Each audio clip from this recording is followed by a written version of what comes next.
सत साहेब बंदी छोड़ सतगुरु रामपाल जी भगवान की जय हो। परमपिता परमात्मा सारी सृष्टि के रचनहार, कुल मालिक, असंख्य ब्रह्मांडों के स्वामी, तीनों लोकों में प्रवेश करके सबका भरण पोषण करने वाले जगत गुरु संत शिरोमणि सतगुरु रामपाल जी परमेश्वर जी के चरण कमल में हम सभी देश विदेश से सत्सेवक भाई बहनों का कोटि कोटि दंडवत प्रणाम। और लाइव वीडियो देख रहे आप सभी भाई बहनों को दास की तरफ से प्यार भरा सत साहेब। पुण्यात्माओं, ये दया है परमपिता परमात्मा की, जिनके शुभ आशीर्वाद से आप और हम सभी भगत भाई बहन बरवाला कांड 2014 की सच्चाई से परिचित हो पा रहे हैं। एक एक करके सतलोक आश्रम मैनेजमेंट हरियाणा के द्वारा संगत में पूज्य गुरुदेव जी के वचन को तुड़वाए जा रहे प्रत्येक कर्म और कुकर्म को हम समझ पा रहे हैं। ये मालिक की विशेष रजा, विशेष मेहर आप और हम सभी आत्माओं के ऊपर है।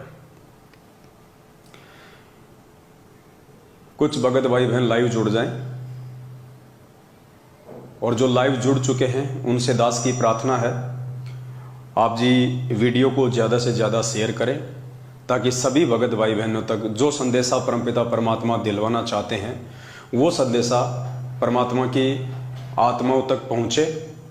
और जिस मकसद के लिए परमात्मा ने हम सत्सेवकों को खड़ा किया है, जो सात संगतियाँ पूज्य गुरुदेव जी रखवा रहे हैं, उन सात संगतियों का लाभ भगत समाज को मिले। तो जैसे जैसे आप भाई बहन जुड़ते जाएं, वैसे वैसे आप जी एक बार वीडियो को ज़्यादा से ज़्यादा शेयर भी करते रहें। वैसे तो आज दिन में दास ने थोड़ा बहुत हिंट आप सभी भाई बहनों को लाइव आके दे दिया था, और आज का जो विषय है, आज का जो मुद्दा है वो उत्तराखंड को लेके है। उत्तराखंड के स्टेट कोऑर्डिनेटर, संभागीय कोऑर्डिनेटर और नामदान संचालक को लेके है। उससे पहले दास कुछ एक बातें आप सभी भाई बहनों को बताना चाहेगा, आप जियों को समझाना चाहेगा। थोड़ा सा ध्यान से आप जी सुनने का जो है प्रयास करें। बहुत सारे भाई बहन अनजाने में, ना समझे में, भाववश ये कह देते हैं कि इस तरह की बातें जो जगत में वायरल होती हैं, जैसे कि आज का वीडियो, आज जिस प्रकार से उत्तराखंड के नामदान केंद्र के ऊपर एक युवा लड़की की नामदान संचालक के द्वारा जो मसाज की जा रही है, दास ने दिन में थोड़ा हिंट दिया था, वीडियो आप जी को मैं अब दिखाऊंगा। तो कुछ एक भाई बहनों की शंका रहती है कि इस तरह के वीडियो से कहीं ना कहीं गुरुदेव की जगत में बदनामी होती है, तो इस तरह के वीडियो को अवॉइड किया जाए। तो दास उन सभी भाई बहनों से करबद्ध प्रार्थना करता है, निवेदन करता है कि गुरु जी की बदनामी की चिंता आप लोग ना करें बिल्कुल भी। परमात्मा की इज्जत बढ़ती है या परमात्मा बदनाम होते हैं, इसकी चिंता आप बिल्कुल भी ना करें। और रही बात बेइज्जती की, अगर भगवान की भी बेइज्जती होती है तो फिर भाई 2014 बरवाला कांड में भगवान की जो बेइज्जती सतलोक आश्रम मैनेजमेंट हरियाणा के द्वारा, उनके कलयुगी परिवार वालों के द्वारा और आप और हमारे जैसे नासमझ मंदबुद्धि भक्तों के द्वारा जो हो चुकी है, उससे बढ़कर बेइज्जती वर्तमान में तो संभव नहीं है। तो गुरु जी की बदनामी की चिंता आप लोग ना करें। ये जो जगत वाले हैं ना, जगत वाले भाई बहन, जो आप कह रहे हैं कि जगत वालों को पता चलेगा तो गुरु जी की क्या इज्जत रहेगी, ये जगत वाले परमात्मा की उसी समय इज्जत करेंगे जब इन जगत वालों को हकीकत का पता चलेगा कि इस बेइज्जती का मुख्य कारण क्या है, रीजन क्या है। ये भी परमात्मा के बच्चे हैं, इनको भी सच्चाई का पता होना चाहिए। और जब तक इन भाई बहनों को, जगत वालों को सच्चाई का पता नहीं चलेगा, तब तक कैसे ये लोग सतगुरुदेव जी के नजदीक आएंगे, कैसे ये लोग उनके सत्संग सुनना शुरू करेंगे। क्योंकि बेइज्जती का दो सबसे बड़ा दाग सतलोक आश्रम मैनेजमेंट हरियाणा ने 2014 बरवाला कांड के समय भोले भगत समाज को काले कपड़े पहना के, गुंडे मवाली बना के, गुरुदेव को इशार तारीख पे ना, जब जा रहे थे परमात्मा इशार तारीख पे, तो उनको ना जाने देना, उनको रोक के रखना, भगत भाई बहनों को ढाल के रूप में इस्तेमाल करना। तो सबसे बड़ी जो बेइज्जती थी, जो बदनामी थी, वो स्वयं गुरुदेव का परिवार उन पे 2014 में लगवा चुका है। अब तो वो बदनामी के जो दाग हैं धीरे धीरे वो धोए जा रहे हैं कि वास्तव में वो दागी कौन है, वो बदमाश लोग कौन हैं, वो असल में गुरुद्रोही लोग कौन हैं, जो आज पूज्य गुरुदेव जी की देश और दुनिया में निंदा और बदनामी का कारण बने हुए हैं और खुद भगोड़े बन के घूम रहे हैं, संगत के दान पे ऐसो आराम कर रहे हैं। आज तो उनकी पोल पट्टी खुलनी है भाई, और वो तो खुल के रहेगी। तो मेरी विशेषकर प्रार्थना है उन भाई बहनों से जो इस तरह की सोच अभी भी रखते हैं अपने मन में। देखिए, परमात्मा जब धरती पे आते हैं तो नकली संतों की पोल खोलते हैं, उनके कुकर्मों को उजागर करते हैं। परमात्मा ने काल भगवान के कुकर्मों को उजागर किया। अब काल भगवान कौन है? वो भी तो हमारा भाई है। और परमात्मा दुर्गा के साथ में उसके जो संबंध थे, जिस प्रकार से उसने बलात्कार करने का प्रयास किया सतलोक में और फिर वहां उसकी दाल नहीं गली तो 21 ब्रह्मांड में आके उसने जबरन उसके साथ बलात्कार किया, 3 बच्चे पैदा किए, ब्रह्मा विष्णु महेश, और अपनी मैथुन सृष्टि शुरू की। तो आप तो ये भी कह दोगे कल को कि भाई गुरुजी ये गलत कर रहे हैं, गुरुजी को कोई अधिकार नहीं है इस प्रकार से किसी की इज्जत उछालने का, किसी की बेइज्जती करने का। तो ये कोई बात ना थोड़ी ना हुई भाई। जब परमात्मा ने ब्रह्मा विष्णु महेश से लेके काल और दुर्गा तक के पाखंड को जनमानस के सामने कर दिया, तो ये काल भगवान के छोटे मोटे एजेंट सतलोक आश्रम मैनेजमेंट वाले जो आज अपनी उल्टी हरकतों से भगत समाज की मर्यादा तोड़वा रहे हैं, परमात्मा से उनको दूर कर रहे हैं, क्या उनका पाखंड सार्वजनिक करना उचित नहीं है? है, उचित है और ये जरूरी है। और एक बात दास आपको और बता देता है, ये जो भी घटनाक्रम सात संगतियों के माध्यम से चल रहा है, इसके पीछे परमात्मा के 2 ही मुख्य मकसद हैं।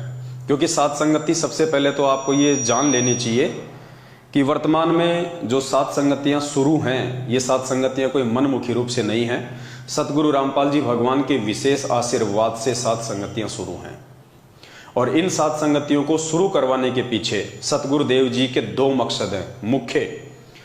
पहला मकसद है, ये जो पाखंडी लोग हैं, जो गुरुदेव के परिवार वाले, बेटा बेटी, भाई बंधु, रिश्तेदार, जवाई, रिश्तेदार, ये कोऑर्डिनेटर, ये मुख्य समझे जाने वाले सेवादार, सबसे पहले तो परमात्मा ने, ये लोग भक्ति मार्ग में सबसे बड़े बाधक हैं परमात्मा के लिए। ये डायरेक्ट काल भगवान के एजेंट हैं। तो परमात्मा ने इनके पाखंड को जनमानस के सामने लेके आना था, और इनके पाखंड को भगत समाज के सामने लाए बिना भगत समाज कभी भी सच्चाई से परिचित नहीं हो सकता। क्योंकि काल भगवान के आदेश अनुसार इन सभी लोगों ने मिलकर सबसे पहले गुरुदेव की आड़ में, गुरुदेव के नजदीक रह के, गुरुदेव के पास में रह के, आश्रमों में लंबे समय से सेवादार बन के इन लोगों ने एक विश्वास पैदा किया। और आज वो काल भगवान उसी विश्वास का नाजायज फायदा भगत समाज की मर्यादा तोड़वाने में कर रहा है। तो ये सबसे बड़ा रोड़ा है, सबसे बड़ी बाधा है इस परमात्मा के मार्ग में, सबसे बड़ा ब्रेकर है उनका परिवार और ये मैनेजमेंट। तो भाई इसका तो पाखंड जनमानस के सामने आना जरूरी है और आके रहेगा, और 90% आ भी चुका है। भगत समाज धीरे धीरे सच्चाई से परिचित हो भी रहा है, और हजारों की संख्या में लोग आए दिन मैनेजमेंट के कुकर्मों को देख के अपनी भक्ति बचाने के लिए इनसे नाता तोड़ भी रहे हैं। और ये होके रहेगा। एक दिन ये सतलोक आश्रम मैनेजमेंट हरियाणा खाली खोखा बन के रह जाएगा, एक भी व्यक्ति इनके पास में नहीं रहेगा। सब के सब लोग जिनको परमात्मा चाहिए, जो भक्ति के प्यासे हैं, वो लोग साथ संगत से जुड़ जाएंगे। और जिनके संस्कार कमजोर हैं और जिनकी मर्यादाएं टूटी हुई हैं, वो लोग अपने घर बैठ जाएंगे या दूसरे पंथों संतों के पास जाके अपना जीवन बर्बाद कर लेंगे। तो ऐसे भाई बहनों से दास की प्रार्थना है, आप बिल्कुल भी परमात्मा की इज्जत और बेइज्जती की टेंशन ना लें। दूसरा मकसद सात संगति का, जो परमात्मा की विशेष आत्माएं हैं, जो विश्वासी आत्माएं हैं, जिनको परमात्मा ने इसी जन्म में पार करना है, जिनका मोक्ष करना है, जो परमात्मा के हीरे मोती लाल हैं, उन सभी आत्माओं को परमात्मा ने इनके पाखंड को दिखा दिखा के और सात संगतियों से जोड़ना है, उनको सच्चाई के रास्ते पे लाके खड़ा करना है, ताकि आगे की यात्रा वो मर्यादा में रह के शुरू कर सकें। और मर्यादा में रहेंगे तो ही हमारी भक्ति बनेगी, तो ही हम परमात्मा के भगत कहलाएंगे, अन्यथा हम भक्ति और भगवान से कोसों दूर हैं। तो ये 2 मकसद हैं परमात्मा के, आप इनको गांठ बांध लीजिए। मैनेजमेंट का सत्यानाश निश्चित है, होके रहेगा, कोई रोक नहीं सकता। क्योंकि ये सतलोक आश्रम मैनेजमेंट हरियाणा कह लीजिए या गुरुदेव का कलयुगी परिवार कह लीजिए, ये भक्ति मार्ग में सबसे बड़ा रोड़ा है, सबसे बड़ी बाधा है, जिसको उखाड़ फेंकना परमात्मा के लिए नितांत आवश्यकता है। मालिक ने हमें चारों युगों का इतिहास पढ़ाया है, बताया है कि इस कबीर परमेश्वर के सत भक्ति मार्ग में सबसे बड़ा रोड़ा उनके अपने लोग खड़े होते हैं, जो नाद वाले, जो बिंद वाले हैं। दो प्रकार के होते हैं, एक नाद के, एक बिंद के। नाद वो होते हैं जो सतगुरु के वचन के बेटा बेटी होते हैं, जैसे आप और हम, और एक होते हैं बिंद के, जो उनके परिवार के होते हैं। तो परमात्मा ने कहा कि बिंद वालों ने तो इस भक्ति का हमेशा ही बट्ठा बैठाया है, और मेरा जो मार्ग है वो हमेशा मेरे नाद पुत्रों से, मेरे वचन के शिष्य और शिष्यों से चलता है। तो इस आधार से भी गुरुदेव के परिवार का जड़ से सत्यानाश होना लाजमी है। सत्यानाश का मतलब मैं ये नहीं कह रहा कि उनको मौत के घाट उतारना है परमात्मा ने, नहीं, वो तो जैसे उनके कर्म कुकर्म है उस आधार से उनको स्वतः ही आने वाले समय में उनको फल मिल जाएगा, उनको परिणाम मिल जाएगा। सत्यानाश का मतलब है संगत के सामने उनकी दो कौड़ी की इज्जत कर देना। आज नादानी में मूर्ख संगत का कुछ हिस्सा जो गुरुदेव के परिवार को, उनके परिवार के होने के चलते ब्रह्मा विष्णु महेश की तरह बहुत बड़ी उपाधि देके बैठे हैं और उन्हीं के सारे सतलोक जाने की सोच रहे हैं। उन लोगों के सामने उस परिवार को नंगा कर देना, बिल्कुल उनके पाखंडवाद को सबके सामने ले आना, वो कितना गुरुदेव को मानते हैं, कितना जानते हैं, इस बात की सबको जड़ से हकीकत का मालूम हो जाना। और तीसरी बात, परमात्मा ने तो अपने बेटा बेटी की भी नहीं छुपाई। 2008 में परमात्मा ने एक सत्संग में सार्वजनिक कर दिया था अपने बेटा बेटी के विषय में कि इस दास की 4 संतान थी, 2 लड़के 2 लड़कियां, और मुझे अच्छे से पता है वो आगे चल के मेरी कैसी इज्जत करते, कैसी मेरी खातिरदारी करते, मुझे अच्छे से पता है उनके व्यवहार का, उनके नेचर का। तो परमात्मा ने तो अपने बेटा बेटी की 2008 में ही खाट खड़ी कर दी थी। एडी से लेके चोटे तक उनके पाखंड को नंगा कर दिया था, ये 2 शब्द कह के कि मुझे अच्छे से पता है उनके व्यवहार का, उनके नेचर का, वो मेरी क्या सेवा करते, क्या मेरी खातिरदारी करते। अब इससे बड़ा सबूत और क्या चाहिए समझदार व्यक्ति को। और जो समझदार थे वो समझ चुके हैं, साथ संगतियों से समय रहते वो जुड़ चुके हैं। तो ये एक बात थी।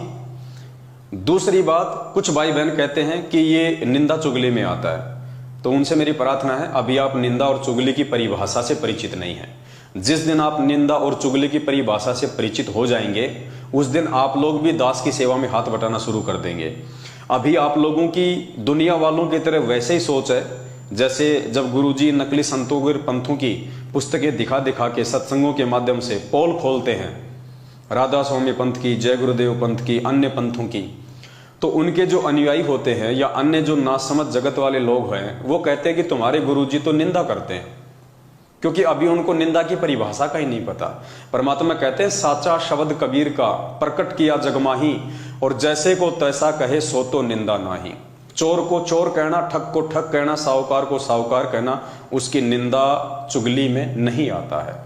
तो मैनेजमेंट के जैसे कर्म हैं, जैसे कुकर्म हैं, उनको वैसा का वैसा संगत के सामने सार्वजनिक कर देना निंदा चुगली में नहीं आता है। और पुण्यात्माओं, समय बहुत बीत चुका है। दास की प्रार्थना है, जो नए भगत भाई बहन हैं, जो अभी भी साथ संगत की वीडियो देख रहे हैं, जो अभी निर्णय नहीं कर पा रहे हैं कि क्या सही और क्या गलत है, उनसे दास की प्रार्थना है, समय ज्यादा नहीं है और समय रहते आप जी सच्चाई से परिचित हो जाओ, नीर खीर का निबेरा कर लो, अपना एक स्टैंड सेट कर लो।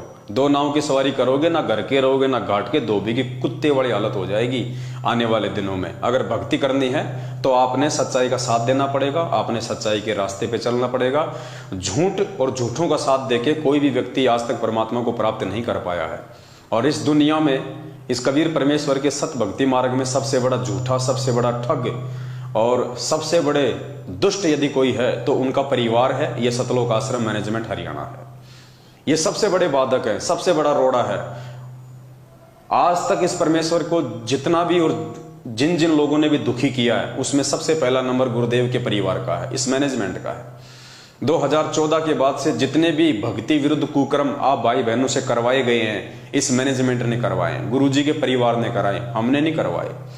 कुपात्र होने के बावजूद आप लोगों से ज्योति पाठ और दान का पैसा लेके उस पैसे को हरियाणा के जाट आरक्षण में देना, आनंदपाल सिंह की सीबीआई जांच में देना, अन्य सामाजिक धर्मों में देना, गौशाला में देना, जाट समाज को देना और आपके कर्म फुड़वाना, ये काम सतलोक आश्रम मैनेजमेंट हरियाणा ने किया है, गुरुदेव के कलयुगी परिवार ने किया है। तो यथासंभव जितना हो सके इस काल के जाल से बाहर निकलो। अगर भक्ति करनी है तो, अगर बकवाद करनी है तो इनके तलवे चाटते रहो, तुम्हें कोई रोकने वाला नहीं है। फिर आने वाले समय में परमात्मा को दोष मत देना, गुरुदेव को दोष मत देना कि हम तो भक्ति भी कर रहे थे, फिर हमारे साथ में ऐसा क्यों हुआ। तो अब हम आगे का वीडियो शुरू करते हैं और आज हमारा जो विषय है वो उत्तराखंड को लेके है। दिन में दास ने जिक्र कर दिया था, फिर भी एक बार मोटा मोटी दास आपको बता देता है कि उत्तराखंड की संगत में वर्तमान में बहुत भयंकर भूचाल चला हुआ है। हो सकता है 30% भाई बहनों को नहीं पता हो सच्चाई का, लेकिन 60 से 70% उत्तराखंड की संगत में भूचाल मचा हुआ है और संगत अच्छे से जान रही है, पहचान रही है कि ये जितने भी सेवादार के नाम पे कोऑर्डिनेटर हैं, नामदान संचालक हैं, सारे के सारे ठग हैं। इनका काम केवल संगत को उल्टे सीधे आदेश बता के गुमराह करना है, डरा के रखना है पीले पर्चों की आड़ में और अपनी जेबें भरनी है। अब इनका पाखंड उत्तराखंड की संगत के सामने धीरे धीरे करके आ चुका है। लोग समझ रहे हैं, समझ चुके हैं। ऐसा ही एक पाखंड दास आप सभी भाई बहनों के सामने सार्वजनिक करने जा रहा है। उत्तराखंड के भाई बहन जो मुझे देख रहे हैं उन सबको अच्छे से पता है कि उत्तराखंड में क्या चल रहा है। उत्तराखंड का स्टेट कोऑर्डिनेटर है अनूप दास। पहले संजय पाल था, 2014 बरवाला कांड के समय संजय पाल था उत्तराखंड का कोऑर्डिनेटर। उसके बाद में अब ये जो वर्तमान का स्टेट कोऑर्डिनेटर है अनूप दास, ये मैनेजमेंट की ज्यादा चापलूसी करने लग गया। तो मैनेजमेंट ने संजय पाल को पहले तो आधे उत्तराखंड का कोऑर्डिनेटर रखा और आधे उत्तराखंड का कोऑर्डिनेटर रखा इसको अनूप दास को। उसके बाद में संजय दास थोड़ा थोड़ा सच्चाई समझने लग गया था, वो इनका इतना सहयोग नहीं कर रहा था, जिसके चलते संजय पाल को उत्तराखंड के स्टेट कोऑर्डिनेटर की पदवी से हटा दिया गया और पूरे उत्तराखंड की जिम्मेदारी, पूरे उत्तराखंड को लूटने की सेवा इस अनूप दास को दे दी गई 2014 बरवाला कांड के बाद। और एक संभागीय कोऑर्डिनेटर है इनका दीप दास, संभागीय कोऑर्डिनेटर दीप दास। इन दोनों के बीच में पिछले 1 महीने से घमासान लड़ाई चल रही है, चाहे वो पद को लेके हो, चाहे वो पैसों को लेके हो।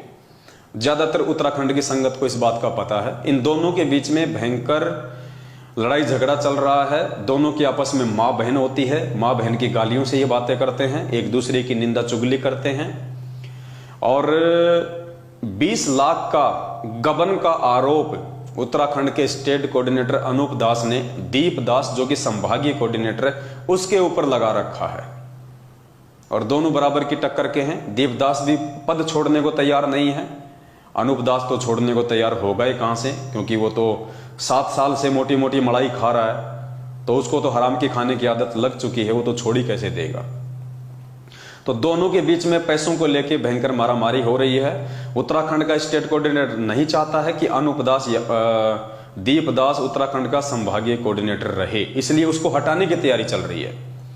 और संगत के सामने जैसे ये सारी बातें आई तो संगत ने भी ये अपना मूड बना लिया कि इन दोनों को हटाया जाए। लेकिन बात वही है, अगर और किसी को चूज करोगे और किसी को कोऑर्डिनेटर बनाओगे तो वो भी यही काम करेगा जो ये कर रहे हैं वर्तमान में, क्योंकि ये नामदान संचालक, ये जो जितने भी नामदान केंद्र हैं ये गुरुदेव के आदेश से है ही नहीं।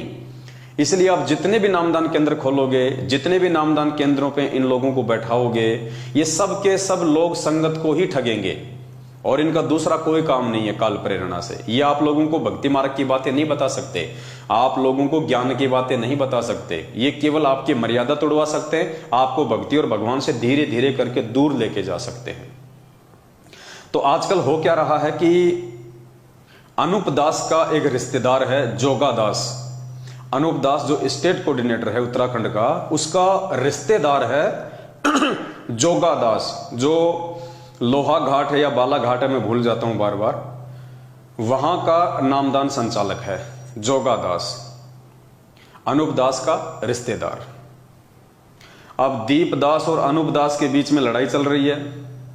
अब बीच में जोगा दास के यहां पे जो नामदान केंद्र है वहां से एक वीडियो वायरल होता है, छोटा सा 50 सेकंड का, जिसमें उत्तराखंड के स्टेट कोऑर्डिनेटर के इज्जतदार रिश्तेदार जोगादास जी अपने ही नामदान केंद्र पे और उसी नामदान केंद्र पे भंडारे में सेवा के लिए आने वाली एक 20-22 साल की एक लड़की है जिसने नाम ले रखा है, उस लड़की की नामदान केंद्र पे लेटा के उसकी मसाज कर रहा है।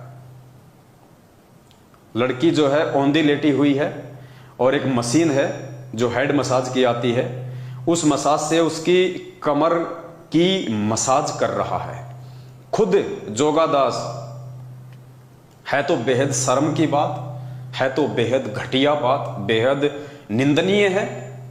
मान लीजिए यदि उस बहन को कमर में दर्द था, कोई पीड़ा थी, तो उसकी मसाज कोई बहन भी तो कर सकती थी, कोई दूसरी लड़की भी तो उसकी मसाज कर सकती थी। नामदान संचालक ही क्यों मसाज कर रहा उसकी? पुण्यात्माओं, ये अपोजिट सेक्स का मामला है। रजोगुण का प्रभाव धरती पे सबसे ज्यादा है और मर्यादा सबकी खंडित है। ये तो सिर्फ दास आपको एक ऑप्शनल बात बता रहा है कि मान लीजिए उस लड़की की कमर में दर्द था, तो उसकी मसाज कोई दूसरी लड़की भी तो कर सकती थी। वहां पे और भी लोग खड़े हैं, अभी आपको वीडियो दिखाऊंगा, उसमें और माता बहनों की भी आवाज आ रही है जो वहीं बैठे हुए हैं, और वो जोगादास नामदान संचालक ही उस बहन की मसाज कर रहा है। शर्म की बात है। और उसके बाद फिर वीडियो भी वायरल कर रहा है। अब धीरे धीरे उत्तराखंड में जब ये वीडियो फैलने लगा, दास पहले आपको एक बार वीडियो दिखा देता है, और उत्तराखंड के बालाघाट या लोहाघाट के जो भाई बहन है, चंपावत जिला है, जिला चंपावत, बालाघाट, एक मिनट में भी देख लेता हूं कौन सा घाट है वो।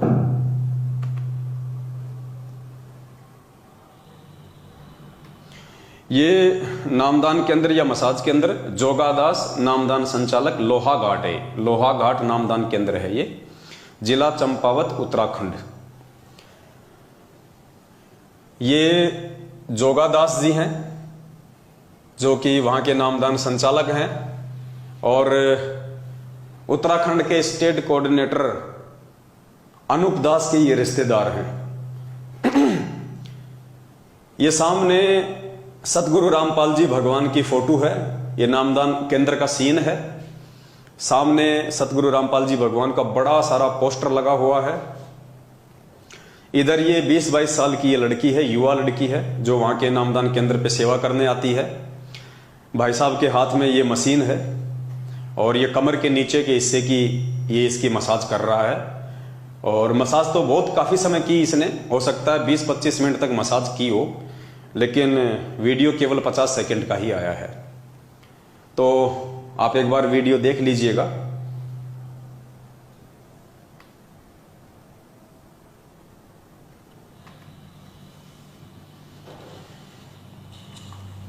ये देखिए जोगादास जी, हमारी युवा बहन है, 20-25 साल की, भंडारे में सेवा करती है, खुद उसकी मसाज कर रहा है। कहां मसाज कर रहा है ये भी देख लीजिए। लड़की हंस भी रही है, आवाज आएगी।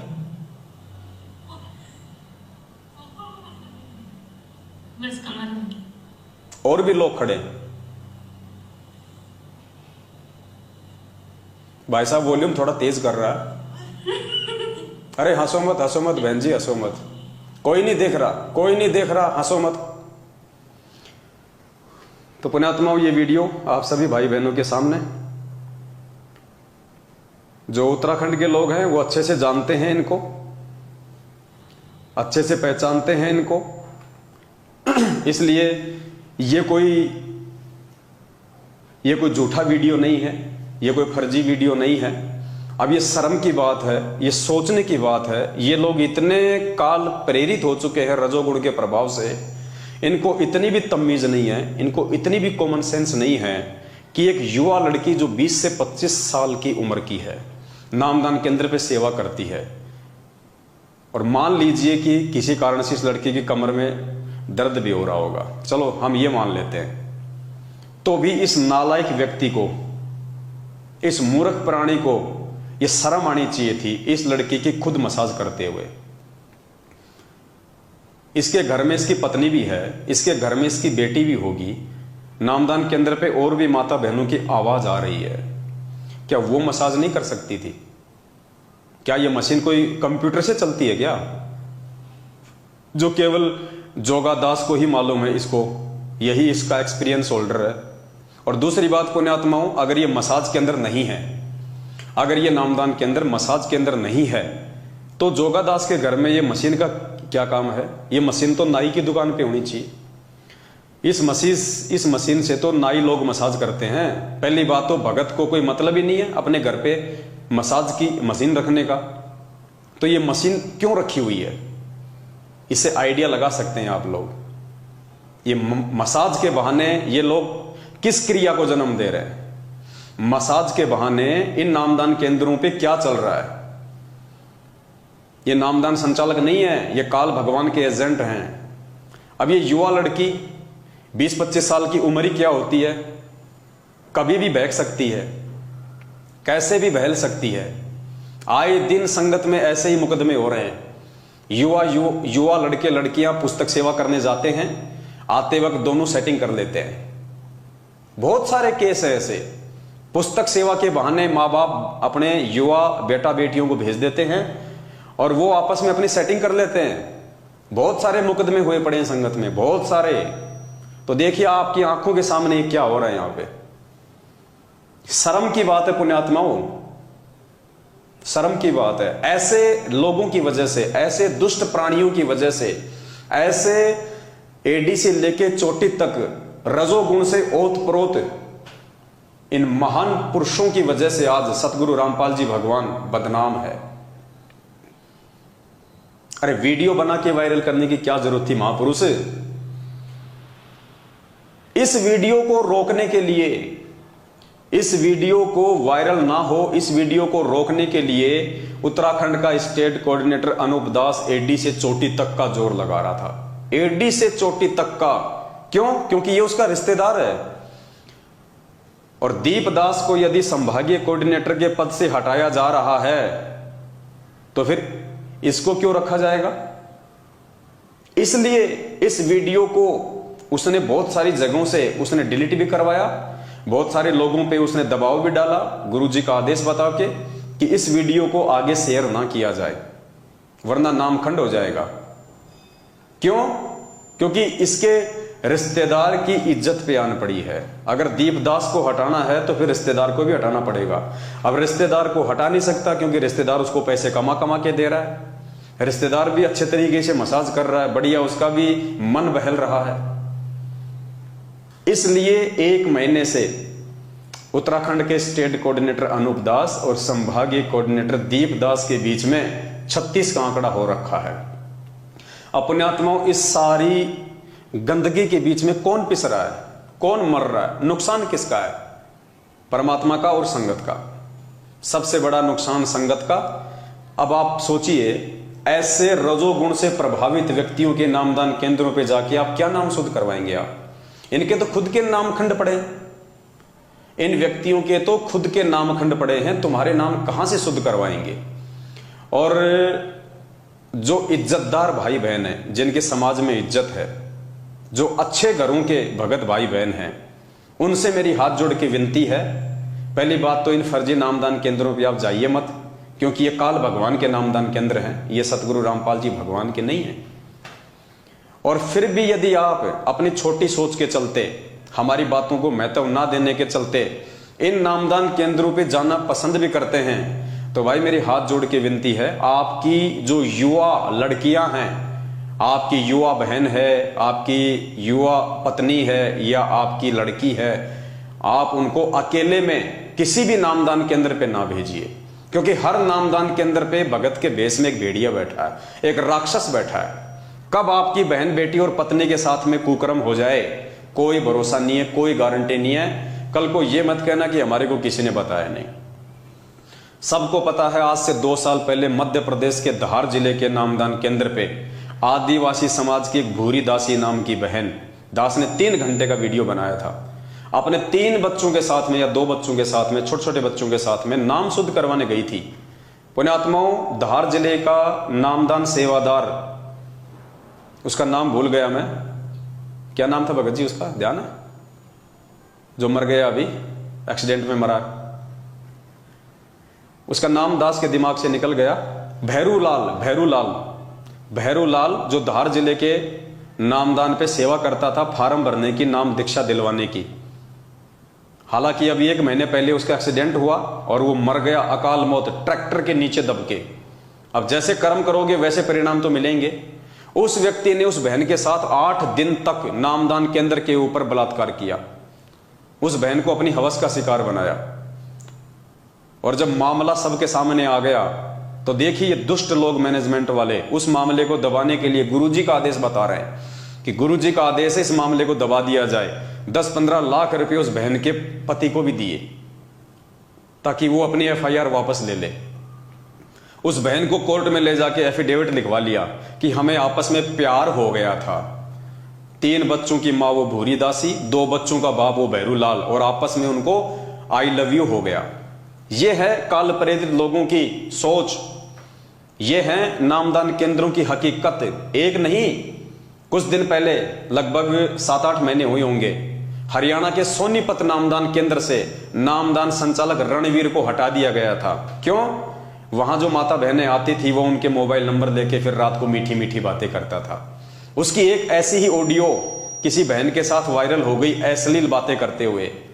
बताओ, जिसकी खोपड़ी में सफेद बाल आ रहे हैं, नामदान संचालक है रणवीर दास, सोनीपत नामदान केंद्र का, हरियाणा, और माता बहनों के साथ में अश्लील बातें करता है। और जब वो ऑडियो उसकी वायरल हुई तो उसको कुछ दिनों के लिए हटा दिया गया। 1 महीने बाद उसको वापस सेवा में ले लिया। मामला ठंडा हो गया। संगत मूर्ख है, संगत ने ध्यान नहीं दिया। तो ये एक नहीं पुण्यात्माओं, इनके जितने भी नामदान केंद्र हैं, कुछ एक को छोड़ के 90% जितने भी नामदान केंद्र हैं, ये सब के सब हवस के अड्डे हैं। ये सब के सब हवस के अड्डे हैं। कुछ माता बहनें तो शर्माते हुए बताती नहीं है फिर बातें। कुछ माता बहनें तो शर्माते हुए अपनी इज्जत के डर से इनकी हकीकत बाहर आके नहीं बताती हैं, और कुछ चीजें परमात्मा की दया से बाहर आ जाती हैं ताकि संगत को मालूम पड़े कि हकीकत क्या है। तो ये हकीकत आपके सामने है, कोई झूठ नहीं है, कोई पाखंड नहीं है, वीडियो में प्रमाण है। ये जोगादास जी हैं जो व्हाइट कलर की टोपी पहन रखी है, सब जानते हैं उत्तराखंड के लोग इनको। चंपावत जिले के हैं, बालाघाट नामदान केंद्र है, लोहा घाट। वीडियो एक बार फिर से देख लीजिए, अगर आपको समझ में नहीं आया, ढंग से नहीं दिखाया तो वीडियो एक बार फिर से देख लीजिए।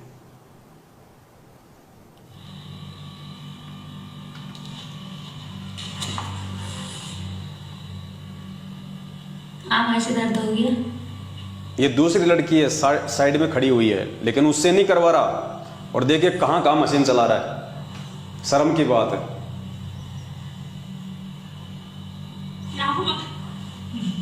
गुदगुदी हो रही है, हंस रही है। बस कमर में।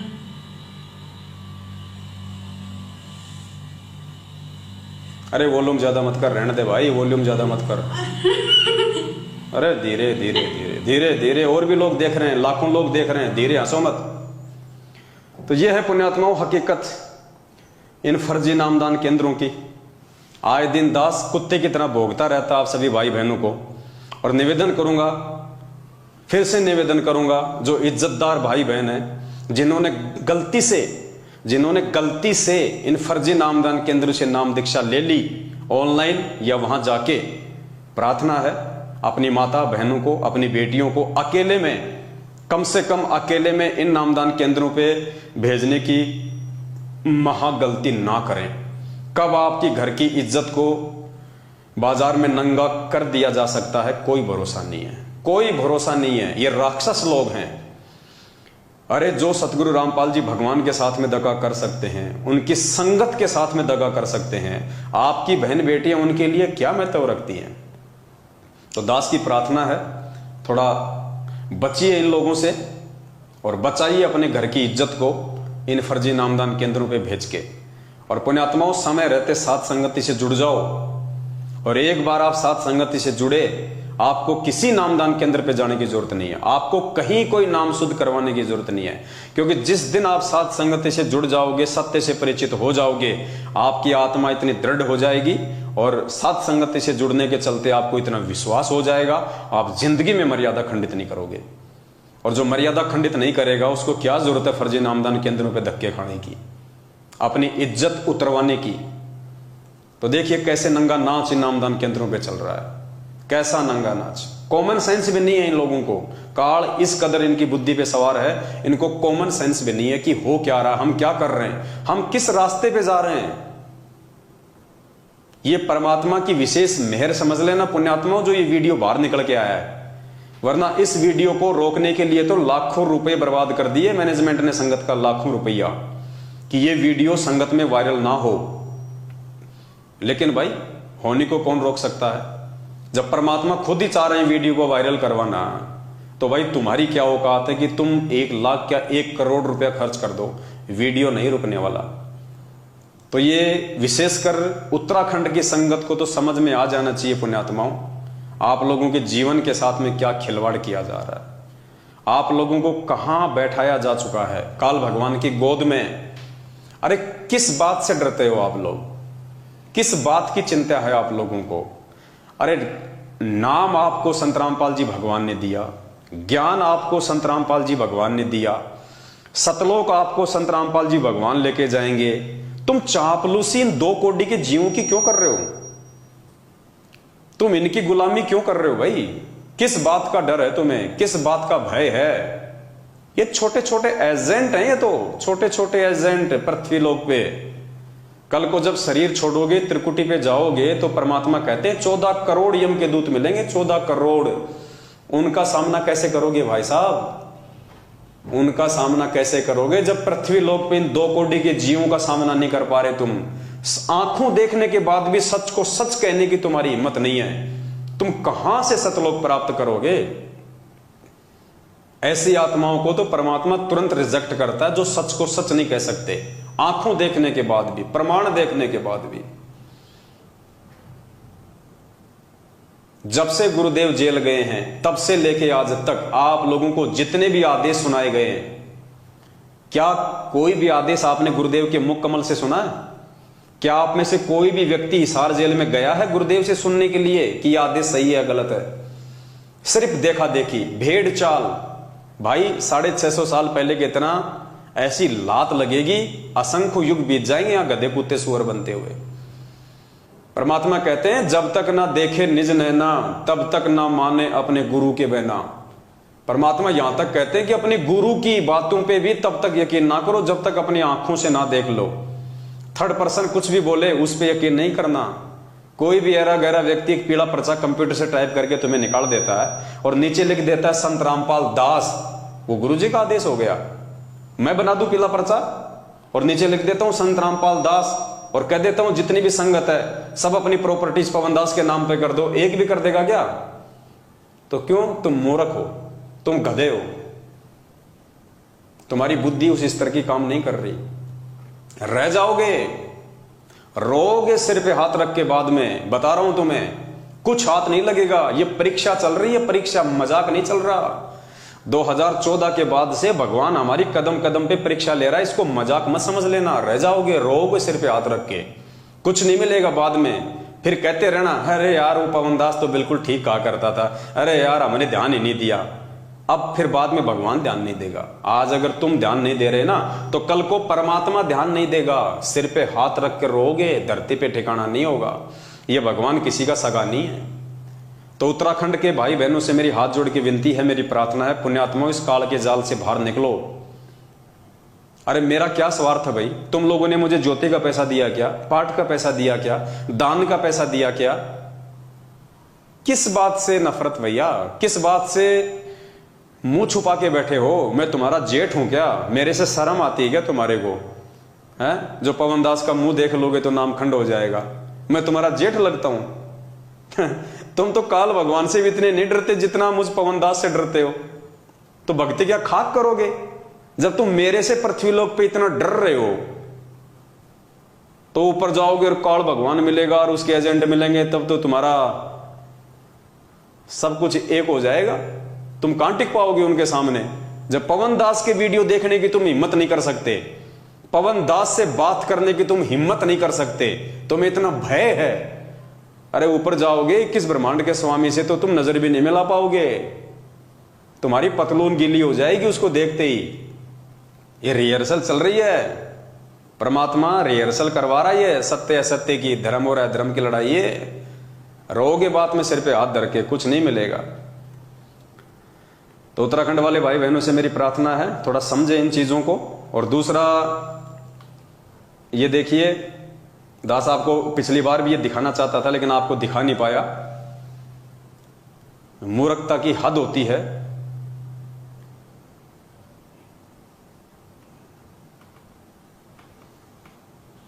ये देखिए, ये एक आरटीआई है जो 27 मई 2022 यानी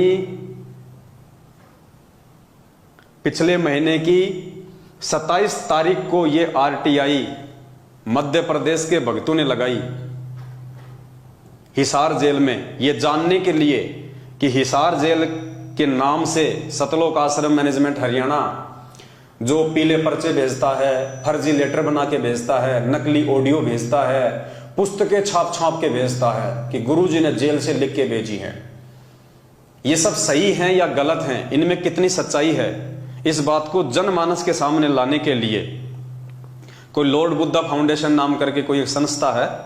हालांकि वो लोग ज्ञान आधार से नहीं चल रहे हैं, गुरुजी को परमात्मा नहीं मानते हैं, मान बढ़ाई वश उन्होंने, पहले वो दास के साथ में थे, उसके बाद में मान बढ़ाई वश वो लोग दूर हो गए। उन्होंने सोचा कि हम भी संगत को ऐसे जोड़ लेंगे जैसे पवन दास ने जोड़ लिया। पवन दास ने संगत को नहीं जोड़ा, परमात्मा ने जोड़ा है। तो पवन दास बनने की चाहत में इन्होंने मेरे से अलग होके एक नया पाखंड शुरू किया कि हम गुरुजी की जमानत करवाएंगे। जमानतनामा फॉर्म भरवाए मूर्खों से, 500 रुपए ले लिए कई मूर्खों से, और वही हालत है आज, वही के वही है वो। तो उन्होंने एक आरटीआई लगाई अभी पिछले महीने, तो उस आरटीआई में क्या जवाब आया है?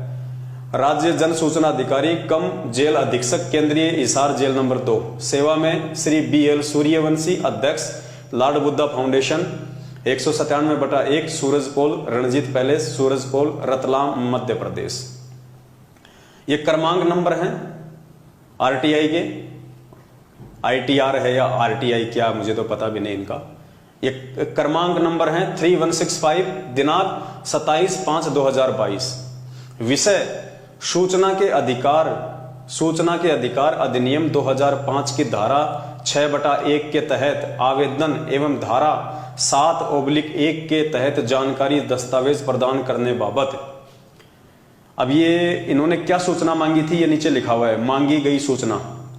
तो इन्होंने क्या सूचना मांगी थी हिसार जेल से?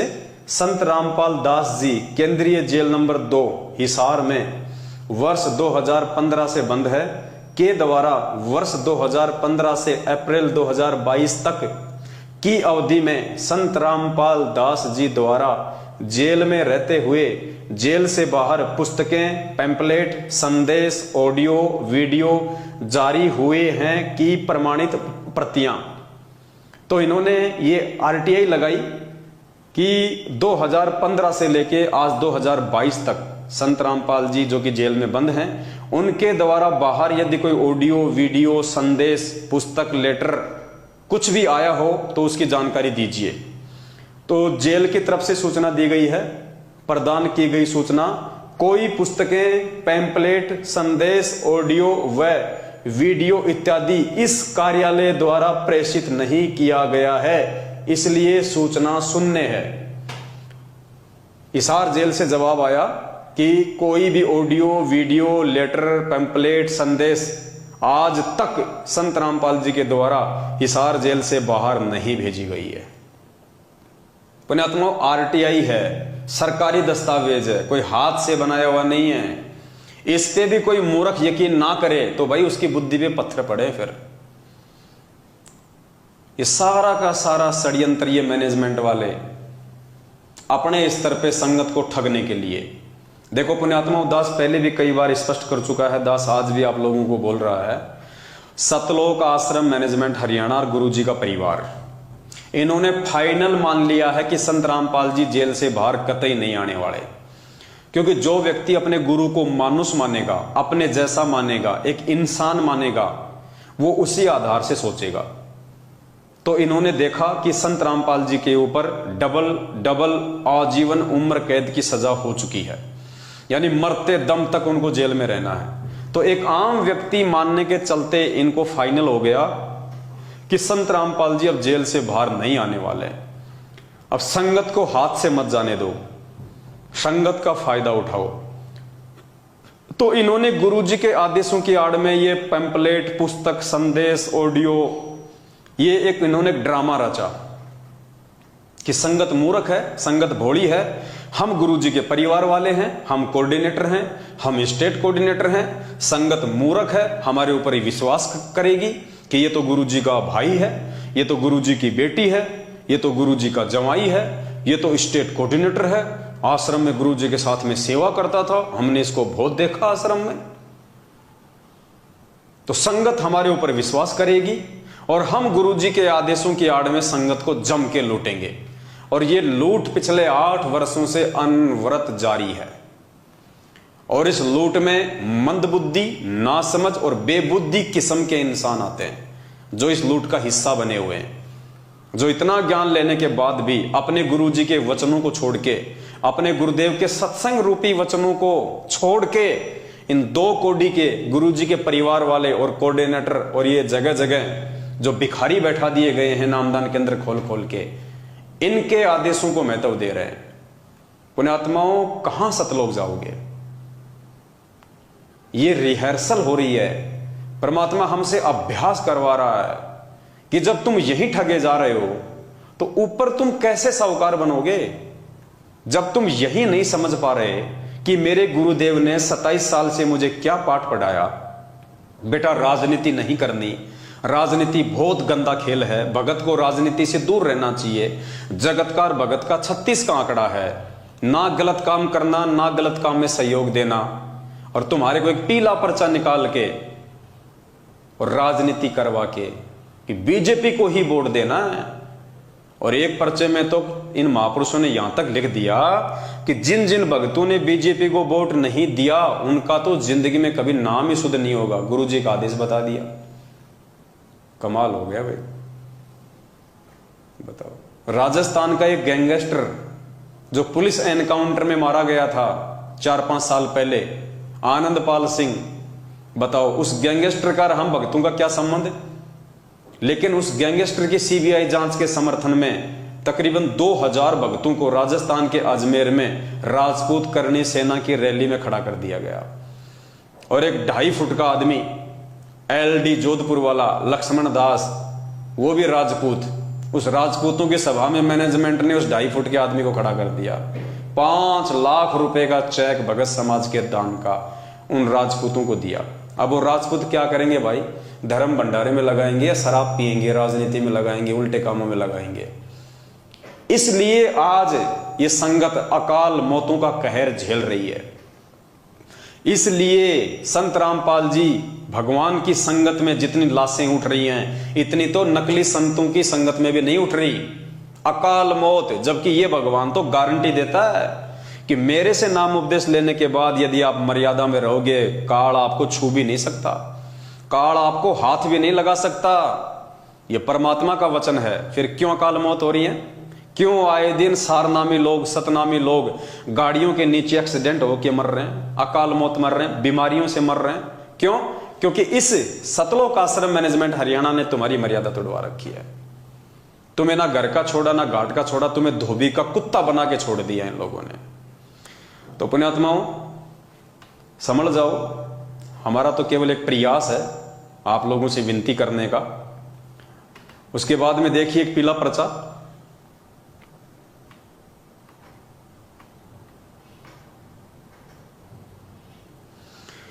ये देखिए, दिनांक 25/6/2022, अभी 3 दिन पहले ये पीला पर्चा आया है। 3 दिन पहले, 3 दिन पहले का ये पीला पर्चा है। और ये पीला पर्चा किस विषय में है, थोड़ा सा दास आपको वर्बली बता देता है। आपको पता है आज से 5-6 दिन पहले सतगुरुदेव जी की जो कलयुगी बेटी है मंजू, उसका जो पति है संजय खानपुर वाला, जो सतलोक आश्रम बरवाला में गुरुजी का बॉडीगार्ड था, गनमैन था, गुरुजी की बॉडी की रक्षा करता था, आर्मी से रिटायर। 2014 बरवाला कांड के बाद में भगोड़ा 7.5 साल से 3 दिन पहले वो पकड़ा गया, रिमांड पे चढ़ा दिया गया, 2 दिन के रिमांड पे। मैनेजमेंट ने शक किया एक भगत के ऊपर जो हरियाणा पुलिस में है, सब इंस्पेक्टर है, नाम है सुभाष दास। पहले हिसार में ड्यूटी थी, उसके बाद में रोहतक में ड्यूटी हो गई। मैनेजमेंट ने एक पीला पर्चा निकाला जो मैंने आपको दिखाया था कि हमें शक है। गुरुजी की तरफ से वो पीला पर्चा लिख के बताया कि गुरुजी ने लिखा है कि मुझे शक है कि सुभाष ने ही संजय खानपुर वाले को पकड़वाया है, और इस सुभाष को सभी नामदान केंद्रों से नो एंट्री कर दो, संगत से इसकी नो एंट्री कर दो। इसने तो सांप का काम किया, सांप का, आस्तीन के सांप का काम किया है। वो पीला पर्चा मैंने आपको पढ़ाया। 2 दिन बाद एक दूसरा पीला पर्चा आ गया, ये 2 दिन बाद। सत साहेब सर्व संगत को दास का शुभ आशीर्वाद, परमेश्वर कबीर जी में आपकी आस्था और दृढ़ हो। जैसा कि भगत सुभाष सन ऑफ श्री महेंद्र सिंह गांव सुंडाना जिला रोहतक के प्रति संदेह हुआ था कि उसने भगत संजय दास खानपुर को एसटीएफ पुलिस को सीआईडी देकर पकड़वाया है। ये लो जी, उस लेटर में तो क्या लिखा था हिसार जेल से इन लोगों के अनुसार गुरुजी ने कि हमें शक है कि सुभाष ने संजय को पकड़वाया है एसटीएफ टीम रोहतक के द्वारा, सूचना देके, मुखबिर बनके, और सभी नामदान केंद्रों से इसकी नो एंट्री कर दो। और अब क्या आ गया,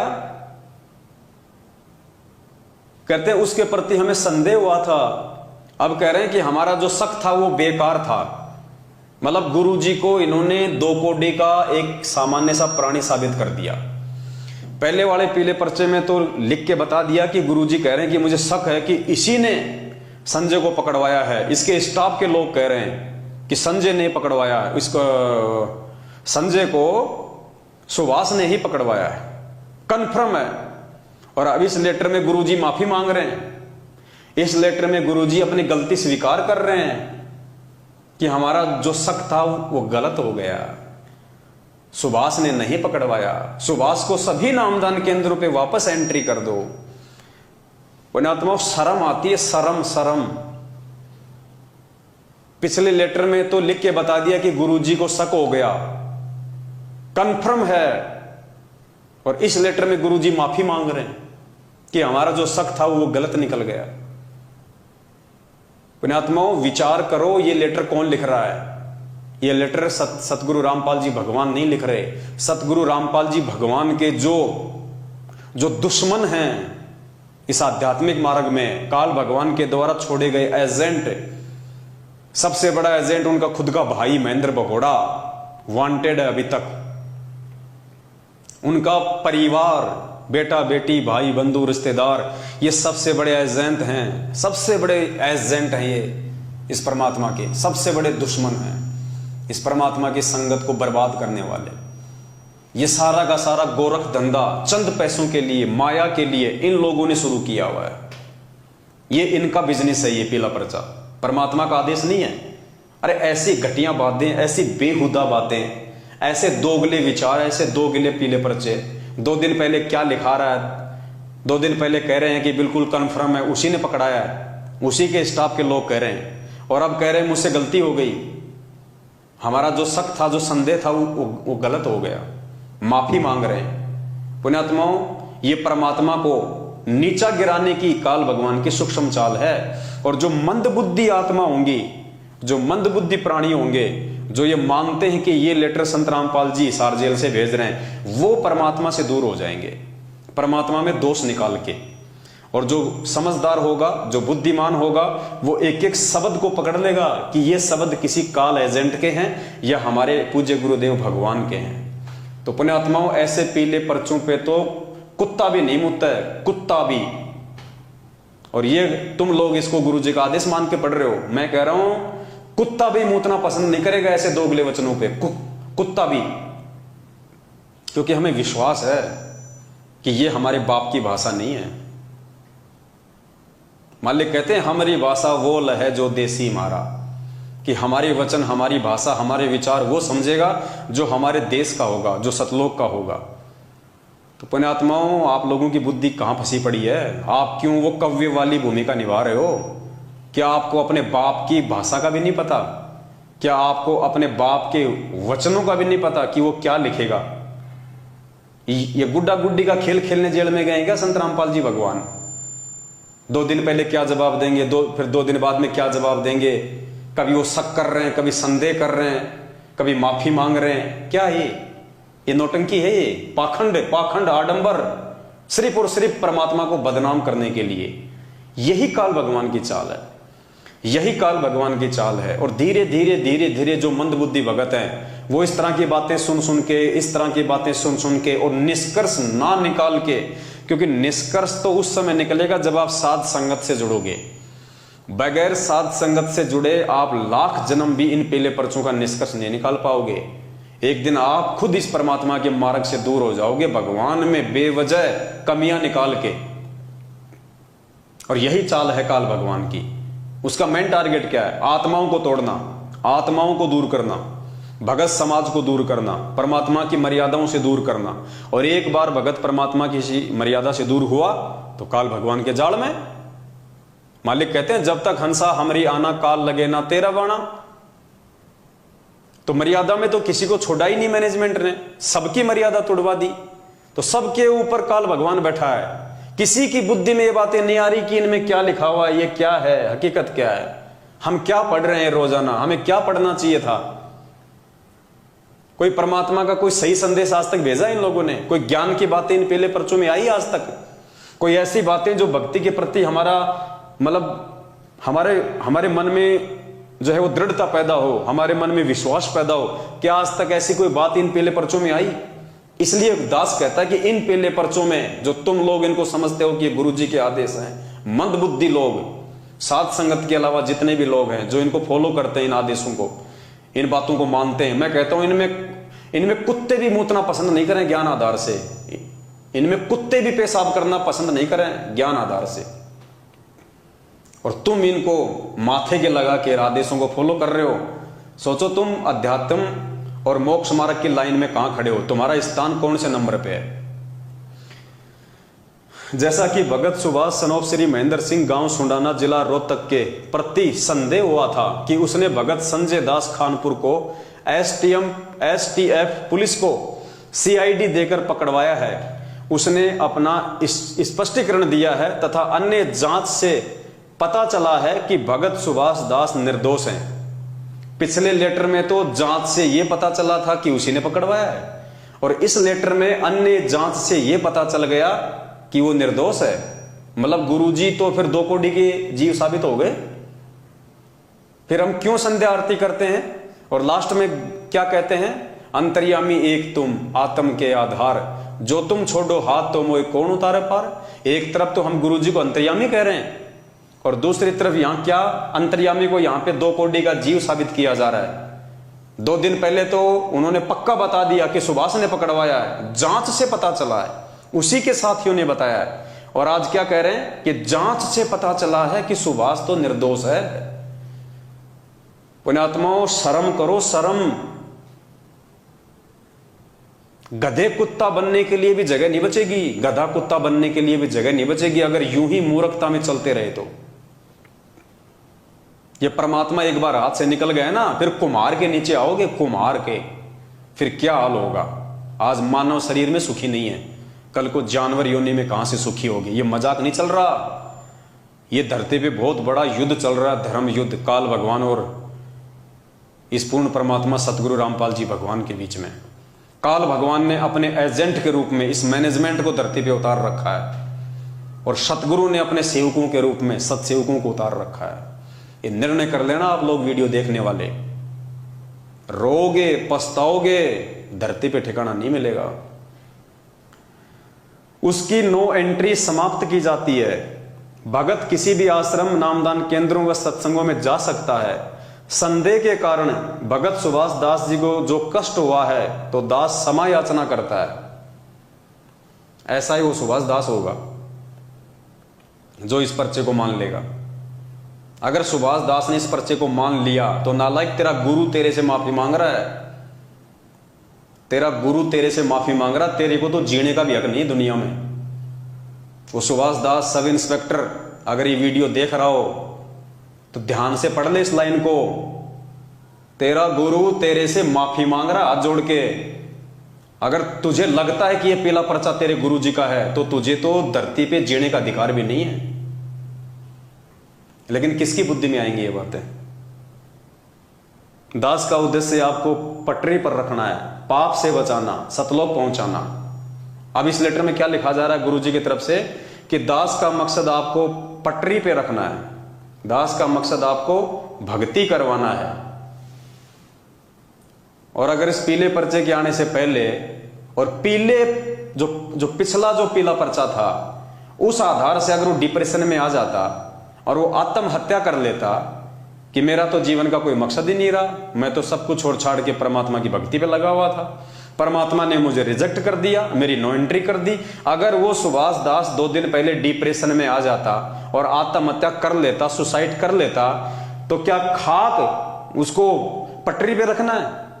इस लेटर में लिखा जा रहा है कि दास का उद्देश्य आपको पटरी पर रखना है, पाप से बचाना है। अगर 2 दिन पहले वो मर जाता डिप्रेशन में आके पिछले पीले पर्चे के माध्यम से, तो क्या खाक ये लाइन यहां पे लिखी गई है? पुण्यात्मा, ये है मूर्खता। आपके गुरु को आप ही के द्वारा 2 कौड़ी का साबित करवाया जा रहा है। और सबसे बड़े दोषी, मैनेजमेंट से भी बढ़ के दोषी अगर कोई होगा परमात्मा का तो ये मूर्ख संगत होगी।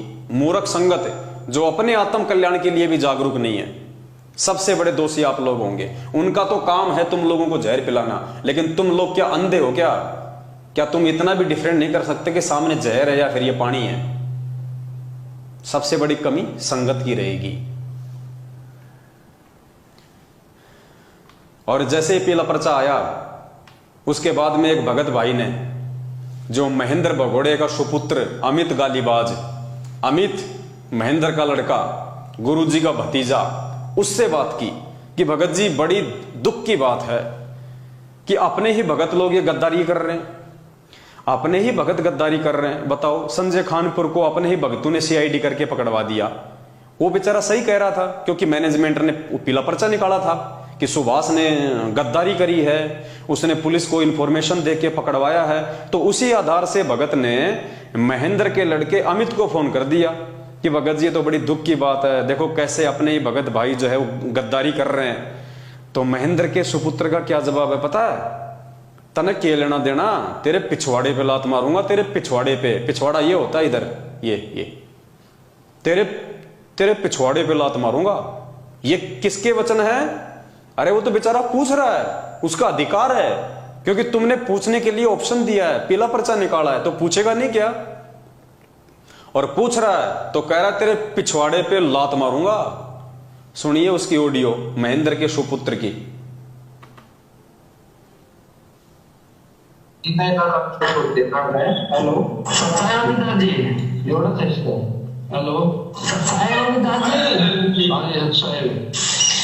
भगत जी बड़ा दुख हुआ क्या? मंजू बहन जी के पति को पकड़ के पुलिस ले गई, एसटीएफ की टीम। कौन बोल रहे हैं आप? मैं डिस्ट्रिक्ट बिजनौर से बोल रहा हूँ, हरीश दास। आप बताओ क्या दिक्कत है? क्या दिक्कत है?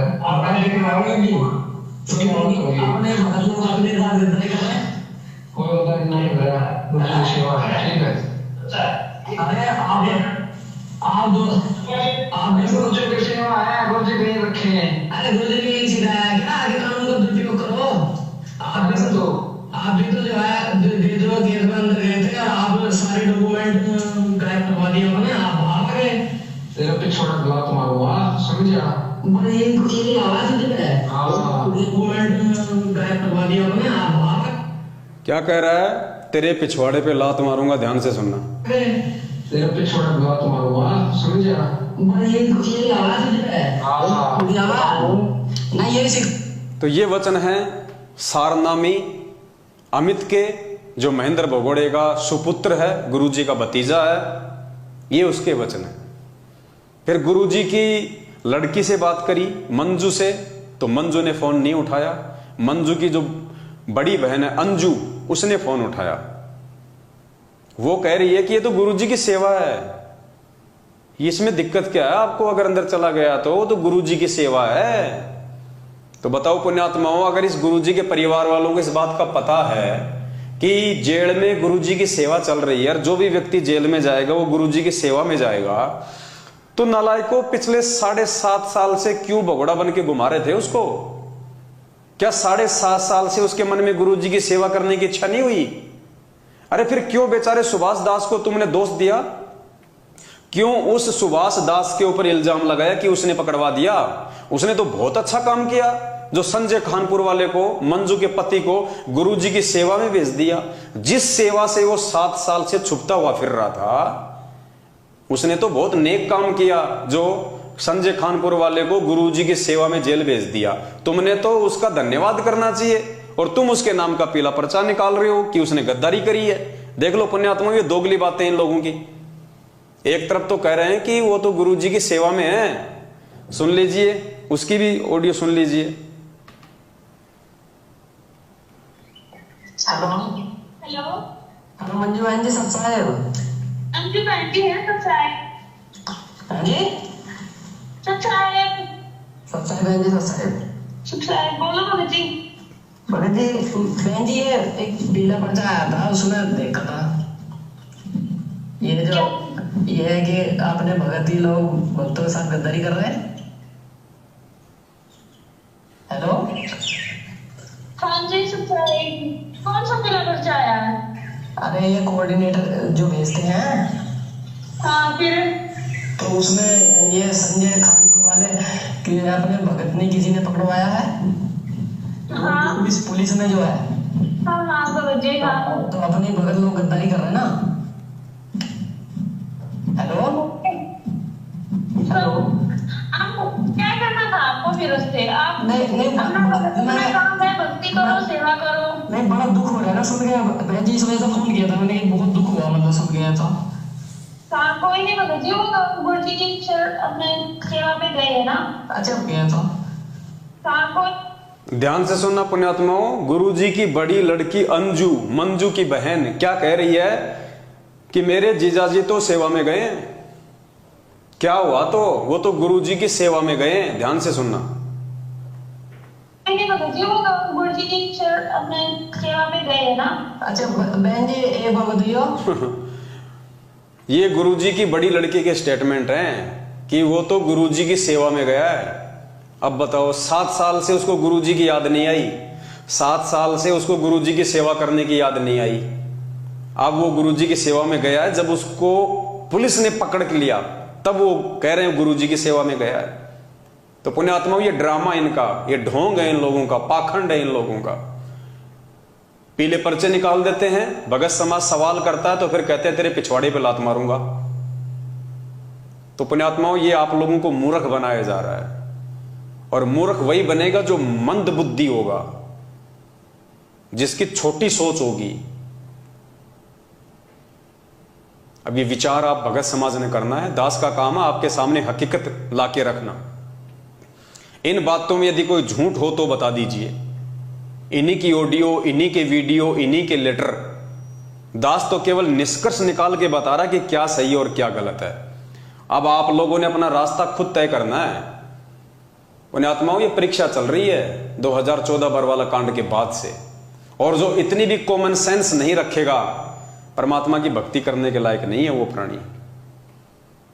तो दोनों ऑडियो आपने सुनी, पीला पर्चा आपने देख लिया। क्या बताएं पुण्यात्माओं,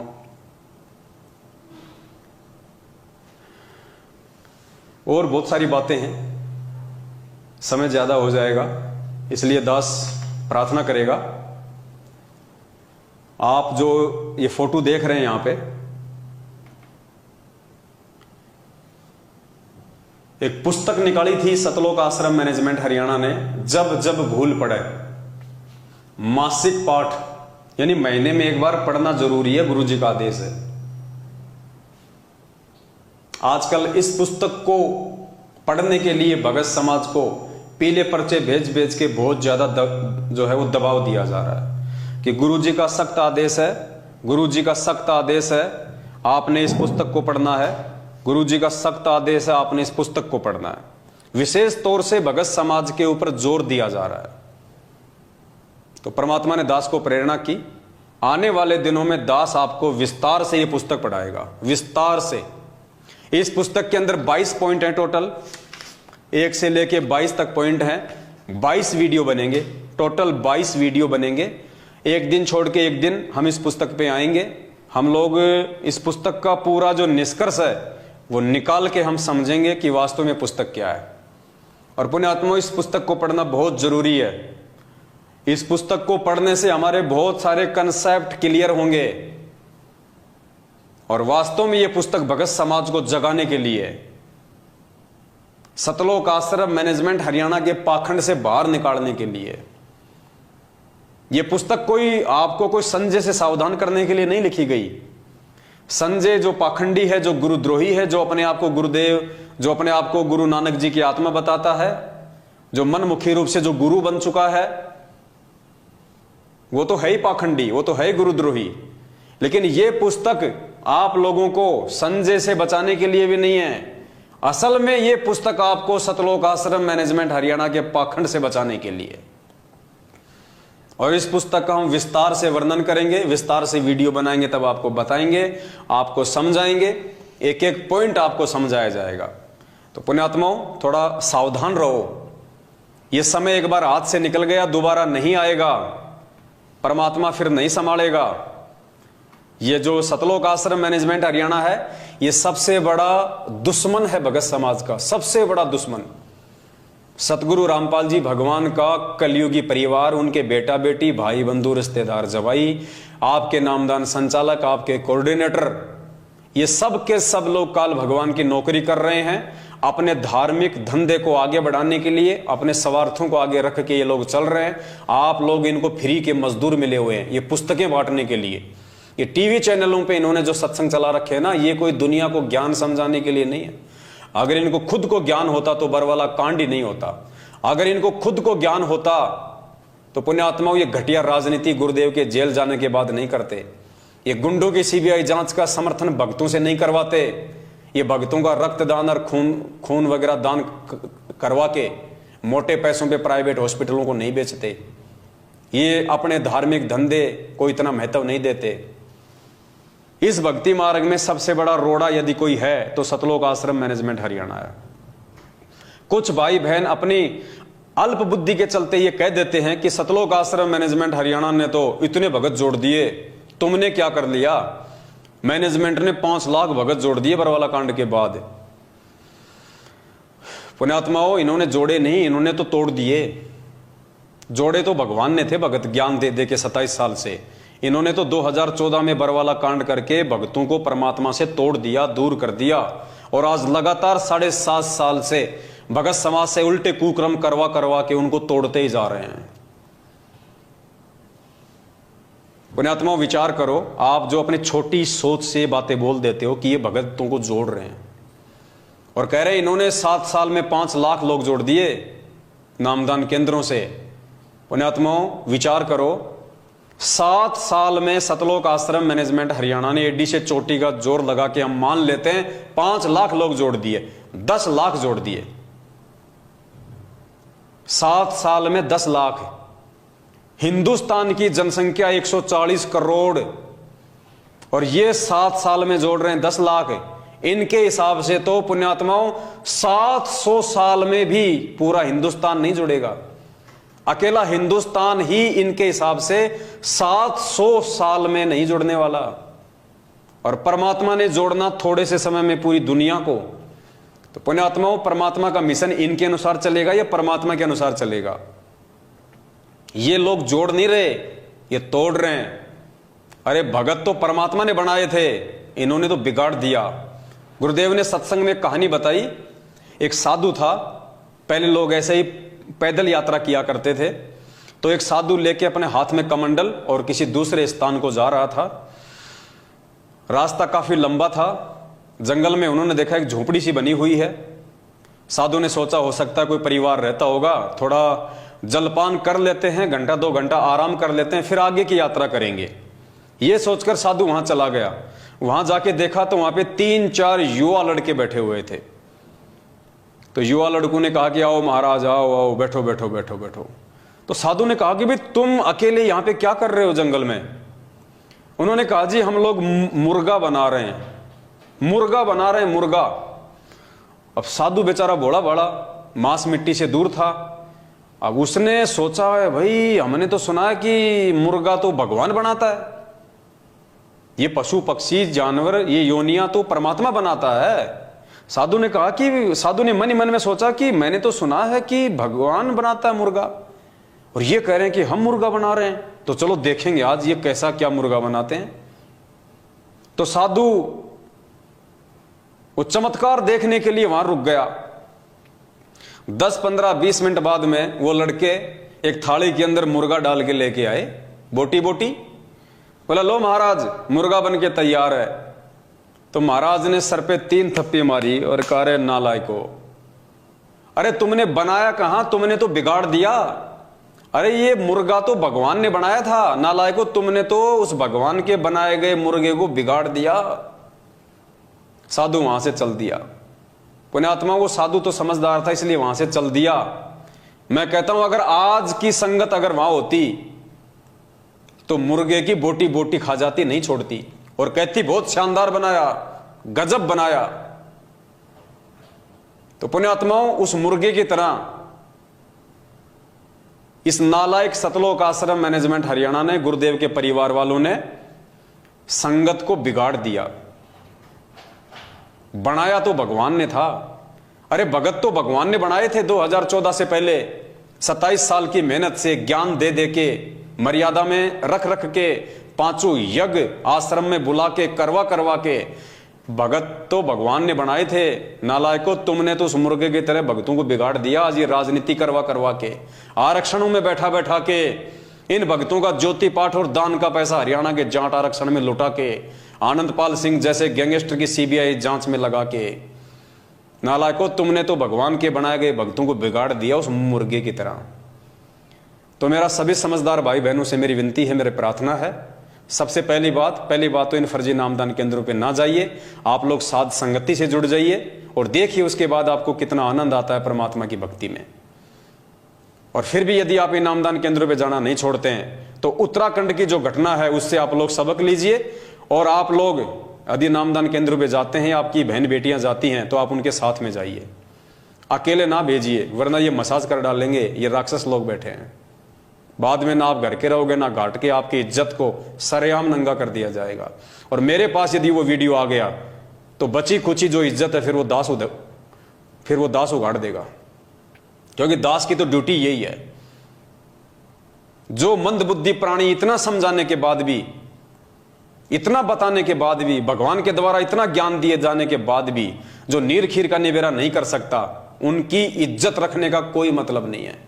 और एक व्यक्ति की इज्जत यदि बाजार में नीलाम हो रही है और उस नीलाम होती हुई इज्जत को देख के अगर हजारों भगत भाई बहन समझ रहे हैं, जान रहे हैं, तो पुण्यात्माओं परमात्मा कहते हैं एक सेव को, जो गंदा सेव होता ना, उसको टोकरी से उठा के बाहर फेंकने में कोई शर्म नहीं है। तो अगर इन जैसे एक आध भक्तों की इज्जत को अगर समाज में अगर उगाड़ भी दिया जाए तो समाज समझेगा, समाज जानेगा, पहचानेगा कि वास्तव में संत रामपाल जी की आड़ में क्या खेल चल रहा है। जेल में बैठे हुए संत रामपाल जी की आड़ में बाहर ये फर्जी नामदान केंद्र खोल खोल के अपने धार्मिक धंधे के लोग कैसे उनको बदनाम करने में लगे हुए हैं, कैसे लोग भक्तों के साथ में ऐसी ऐसी घटिया हरकतें करने में लगे हुए हैं, कैसे लोग भगत समाज की मर्यादाओं को तार तार कर रहे हैं। तो पुण्यात्माओं समय नहीं है, विनाशकारी समय बेहद नजदीक है। बाद में रोओगे, पछताओगे। ये संदेशे बार बार नहीं मिलेंगे आपको आने वाले समय में, क्योंकि विश्व युद्ध छिड़ेगा। किसी का बाप नहीं रोक सकता विश्व युद्ध, खुद गुरुदेव भी विश्व युद्ध को नहीं रोकेंगे, क्योंकि आदरणीय गरीबदास जी महाराज जी के माध्यम से परमात्मा ने 300 साल पहले ही असुर निकंदन रमैणी में लिख दिया था, आवेगा काबुल से, आवेगा दक्खन से दीवाना काबुल का, काल किल किलियम गल है तुर्काना, किल किलियम अवतार कला, जीतन जंग झुंझुमला। ऐसा पुरुष आया कहता है गरीबदास, दिल्ली मंडल होई विलास नी कलंक राय। परमात्मा ने तीसरे विश्व युद्ध की भविष्यवाणी की हुई है। असुर निकंदन रमैणी का सरलार्थ पढ़ लेना इन चौपाइयों का, कि आवेगा दक्खन से दीवाना काबुल का, पढ़ लेना अच्छे से कान खोल के। पूरे विश्व में टहलका मचेगा, ज्यादातर मुस्लिम कंट्रियां आपस में कट के मर जाएंगी। अमेरिका, चीन और रसिया 90% इसका सत्यानाश होगा, नष्ट होगा, बचे कुचे लोगों को भारत शरण देगा। और ये सतगुरु रामपाल जी भगवान उस समय आएगा जब पूरी दुनिया में तहस नहस मच जाएगा, तहस नहस मच जाएगा। पूरे हिंदुस्तान में आर्मी शासन लागू होगा, मिलिट्री शासन लागू हो जाएगा, इमरजेंसी लग जाएगी जो सन 1984 में पंजाब में लगी थी। भयंकर स्थिति होगी, दाने दाने को लोग तरस जाएंगे, दाने दाने को। गंदी नाली में अगर कोई टुकड़ा पड़ा होगा रोटी का, अपनी जान बचाएंगे, कुत्ते की तरह उठा के खाएंगे। परमात्मा ने 1720 में जब गरीबदास जी महाराज जी आए थे, उस समय वहां पे दुर्भिक्ष पड़ा था, अकाल। और गरीबदास जी महाराज जी ने अपनी वाणी में कहा कि उस समय दिल्ली के राजाओं के क्या हाल हो गए थे। 1720 की बात है, ज्यादा लंबा इतिहास नहीं है। परमात्मा कहते हैं शहजादे मांगत फिरें वो दिल्ली के उमराव, वो शहजादे राजाओं के लड़के जिनको शहजादा कहा जाता है, दिल्ली के बादशाहों की औलाद, कहते हैं शहजादे मांगत फिरे वो दिल्ली के उमराव। एक एक रोटी मांगते फिरते थे वो राजाओं के लड़के, राजकुमार, शहजादे। तो गरीबदास जी ने अपनी वाणी में लिखा है शहजादे मांगत फिरे दिल्ली के उमराव, और जिन रोटी पाई नहीं जो खाते थे नान पुलाव। जो कभी नान पुलाव खाते थे ना, जो पनीर की सब्जियां खाते थे, परमात्मा कहते हैं उस 1720 के अकाल में अनाज की इतनी शॉर्टेज आ गई, वो दिल्ली के बादशाह भी रोटी का टुकड़ा टुकड़ा मांगते थे। और उसके बाद में सन 1877 में भारत देश में जो अकाल पड़ा, अंग्रेजों ने सारा का सारा अनाज अपने देश में ले लिया, भारत में भयंकर अकाल पड़ा। 1877 में जो कंकाल देखते हैं ना हॉस्पिटल में, डॉक्टर लोग रखते हैं नमूने के तौर पे कंकाल, वो स्थिति हो गई थी हमारे देश की। 34-35 करोड़ की जनसंख्या थी टोटल 1877 में, जिसमें से 5 करोड़ लोग भूखमरी के शिकार हुए थे, अकाल मौत मरे थे 5 करोड़ लोग, पेड़ की छाल तक खा गए थे उखाड़ के। और एक परिवार का मुखिया पूरी रात अपने परिवार का पहरा दिया करता था कि कहीं मेरे परिवार वाले मेंबर को उठा के कोई खा ना जाए। आदमी को आदमी खा रहा था, रातों को जाग के पहरा दिया करते थे लोग, कहीं मेरे बाल बच्चों को उठा के कोई खा ना जाए उनको कच्चा।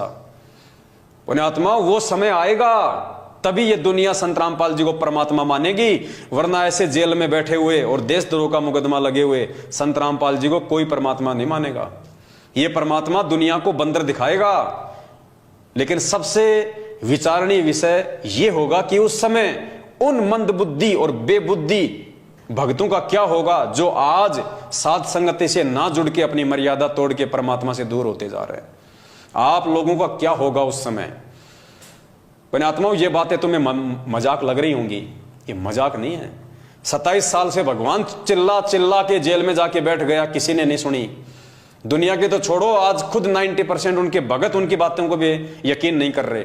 आज उनके भगत उनको परमात्मा नहीं मान रहे, उनकी शिक्षाओं पे नहीं चल रहे। 27 साल से भगवान ने जो निर्मल ज्ञान दिया उसके विपरीत चल के अपने गुरु जी की धज्जियां उड़ा रहे हैं, उनके आदेशों की धज्जियां उड़ा रहे हैं। पिछले 7.5 साल से हम सत्सेवक भाई बहन चिल्ला चिल्ला के समझा रहे हैं कि मान जाओ, मान जाओ। इस धरती पे यदि काल उतरा हुआ है तो सतलोक आश्रम मैनेजमेंट हरियाणा के रूप में उतरा हुआ है। और काल को दुनिया की चिंता नहीं है, काल को सबसे ज्यादा चिंता आप भक्तों की है कि कैसे इन भक्तों को जाल में फंसाया जाए। क्योंकि काल की हद से केवल हम भगत बाहर निकल रहे हैं। यदि काल के हद से बाहर निकलने का कोई प्रयास कर रहा है 21 ब्रह्मांड से, तो हम भगत कर रहे हैं, तो वो सबसे पहले हम भक्तों को काबू में करेगा। और उसका काबू करने का एक ही तरीका है, मर्यादा तोड़वाना। क्योंकि गुरु जी का वचन है, गरीबदास जी महाराज जी ने अपनी वाणी में लिखा है कि मुझे परमात्मा ने दुखी होते हुए कहा था कि गरीबदास, मैं समर्थ हूं, मैं परमात्मा हूं, अनंत कोटि ब्रह्मांड का स्वामी हूं, लेकिन भाई मैं क्या करूं, मेरी आंखों के सामने मेरे बच्चे मरते, मुझे बड़ा दुख होता है, मैं क्या करूं। तो गरीबदास जी महाराज जी ने परमात्मा की उस वाणी को अपने शब्दों में लिखा। परमात्मा कह रहे हैं कि अनंत कोटि बाजी जहां और हम रचे सकल ब्रह्मांड, और गरीबदास मैं क्या करूं, यो काल करे जीव खंड। कि गरीबदास उस समय मैं भी मजबूर हो जाता हूं, मैं समर्थ परमात्मा भी असमर्थ हो जाता हूं, जब ये काल मेरी आत्माओं को मर्यादा तोड़वा कर मुझसे दूर कर देता है। और मेरा और इस काल का एक एग्रीमेंट हो रखा है कि जब तक हंसा हमरी आना, काल लगे ना तेरा बाणा। जब तक मेरा भगत मेरी मर्यादा में रहेगा, काल तेरा कोई बेटक, तेरा कोई भी दाव उस पर नहीं लग सकता। लेकिन जिस दिन मेरे भगत की मर्यादा टूटी, उसी दिन से वो मुझसे ऑटोमेटिक दूर हो जाएगा, फिर उसके ऊपर तेरा पैरा होगा। तो पुण्यात्माओं, आज वो काल भगवान जिसने खुद परमात्मा को वचन दिया था कि परमात्मा तीनों युगों में जीव थोड़े ले जाना, और जब वो कलयुग आवे तो जितने मर्जी जीव ले जाना। तो पुण्यात्माओं, आज ये कलयुग है, बिचली पीढ़ी। काल ने खुद वचन दे रखा भगवान को, तो काल चादर ओढ़ के नहीं सो रहा। 1000 कला का स्वामी है, 1000 मुंह खोल के बैठा संगत को खाने के लिए, और आए दिन संत रामपाल जी की संगत को अपना निवाला बना रहा है। सबसे ज्यादा संगत अगर आज किसी संत की मर रही है तो ये सोचने का विषय, ये शर्म की बात है कि संत रामपाल जी भगवान की मर रही है, जबकि मरनी चाहिए थी नकलियों की, लेकिन मर रही है उस असली संत की। क्यों? मर्यादा टूटने के चलते। मर्यादा कौन तोड़वा रहा है?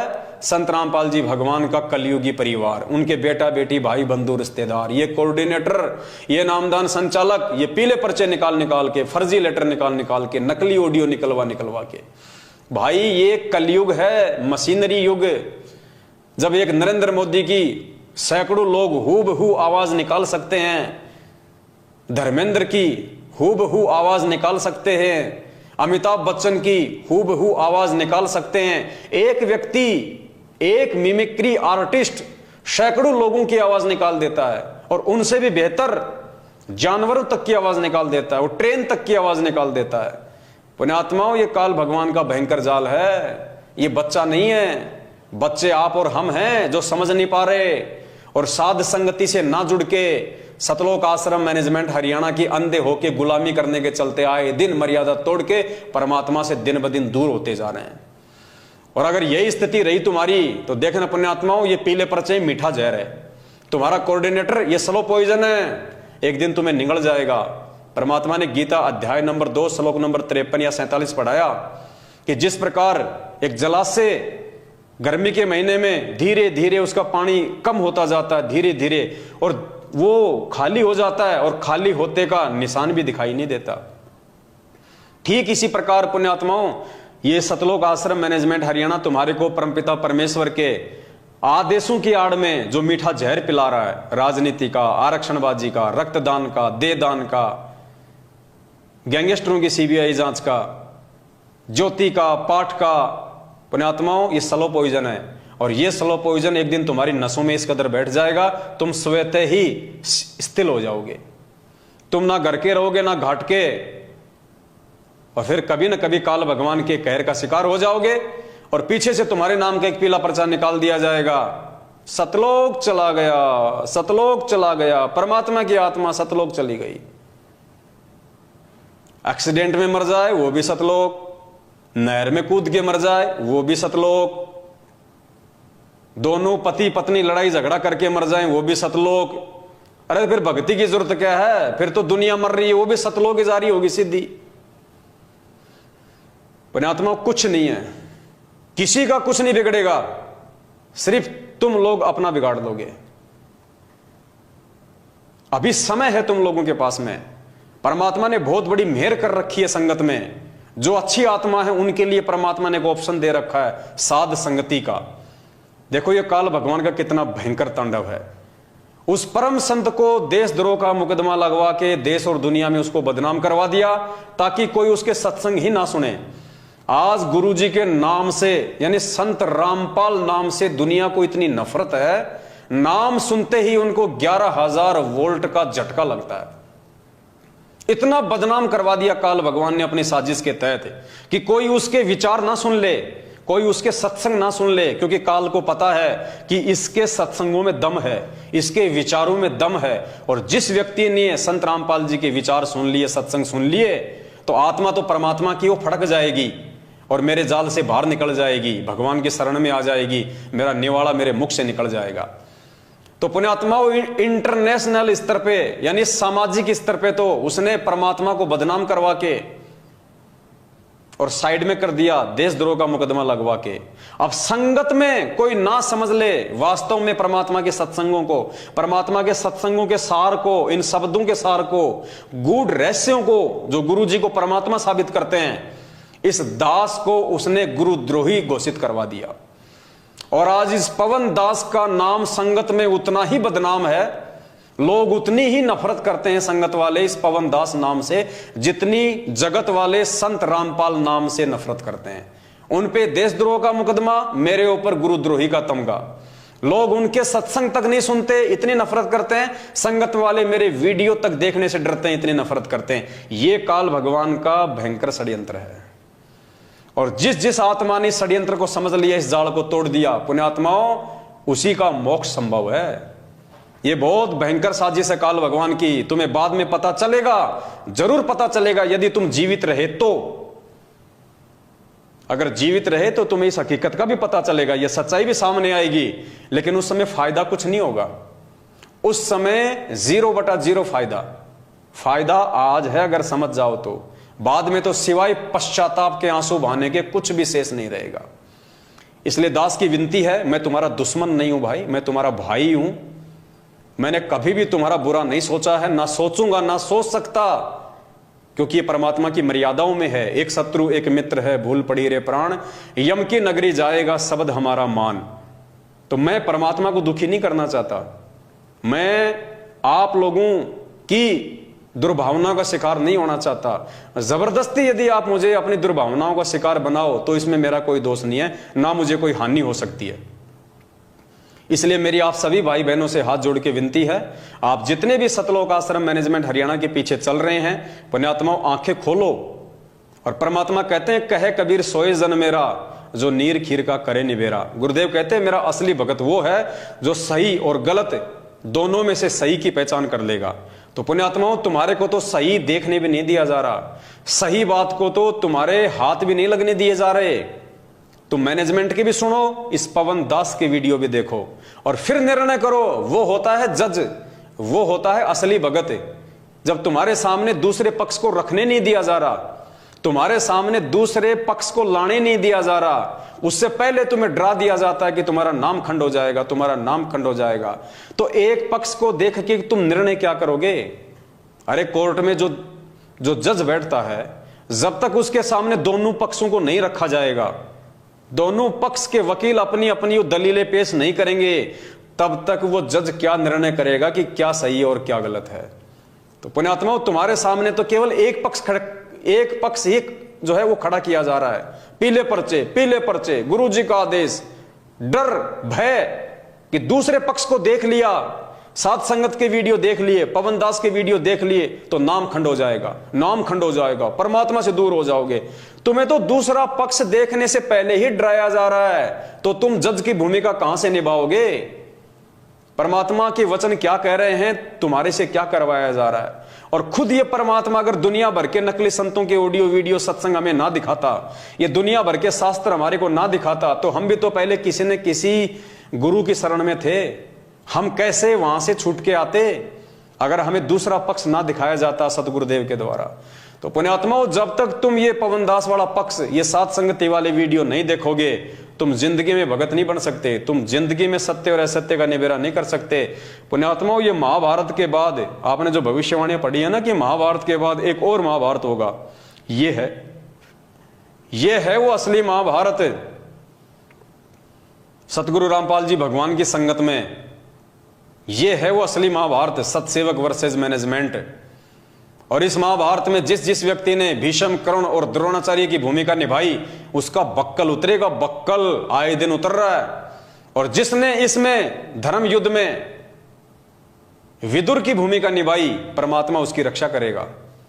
तो ये निर्णय आप लोगों के ऊपर है। मैं तो 7 साल से भोंक ही रहा हूं, आगे भी भोंकता रहूंगा जब तक परमात्मा का आदेश होगा। और आप सभी भाई बहनों से हाथ जोड़ के पुनः निवेदन करता हूं, पुण्यात्माओं, छोटा भाई समझ के, अरे चलो ये सोच लो मेरे वीडियो देखने से तुम्हारा नाम खंड होता है, अरे तो नाम तो तुम फिर भी शुद्ध करवा लेना। वैसे भी तो महीने में 1 बार तो तुम शुद्ध करवाते ही हो। ये तो है नहीं कि तुम मर्यादा में हो, मर्यादा तो सबकी टूटी हुई है। फिर भी तुम्हें लगता है कि तुम युधिष्ठिर हो, तुम धर्मपुत्र हो, तुमसे कोई मर्यादा नहीं टूटती है, तुम बिल्कुल अखंड हो। तो भाई दास की विनती है, 1 बार तो नाम खंड कर लो, देख लो इस दास के वीडियो, उसके बाद में नाम शुद्ध करवा लेना। व्यवस्था तो है ही नाम शुद्ध करवाने की, ऐसा तो है नहीं कि व्यवस्था नहीं है। जगह जगह इन्होंने गली गली में नाम शुद्ध करने की व्यवस्था कर रखी है। आराम से जाना, और तुम्हें लगे कि पवनदास के वीडियो में कोई दम नहीं है, कोई सच्चाई नहीं है, हमारे मतलब की कोई चीज नहीं है, तो जाके अपना नाम शुद्ध करवा लेना। और वैसे भी नाम शुद्ध करवाने की जरूरत नहीं है। परमात्मा कहते हैं जब तक दोनों पक्षों की देखोगे नहीं, जब तक सही और गलत को देखोगे नहीं तो मालूम कैसे पड़ेगा। तो मात्र सही और गलत को देखने से नामखंड नहीं होता। सही और गलत को देखने के बाद में यदि आप सही को छोड़ के और आप गलत का साथ दोगे, तब आपकी मर्यादा खंड होगी।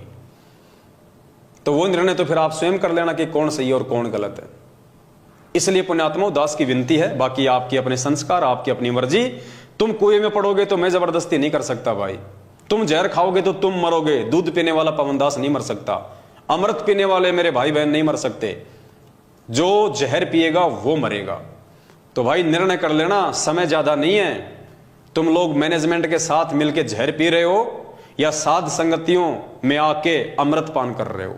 बस दास की इतनी सी विनती है। बाकी आप सभी लोग समझदार हैं, ये कलयुग की पिछली पीढ़ी है, गोबर कोई नहीं खाता, सब लोग अनाज खाते हैं, इतनी बुद्धि सब रखते हैं।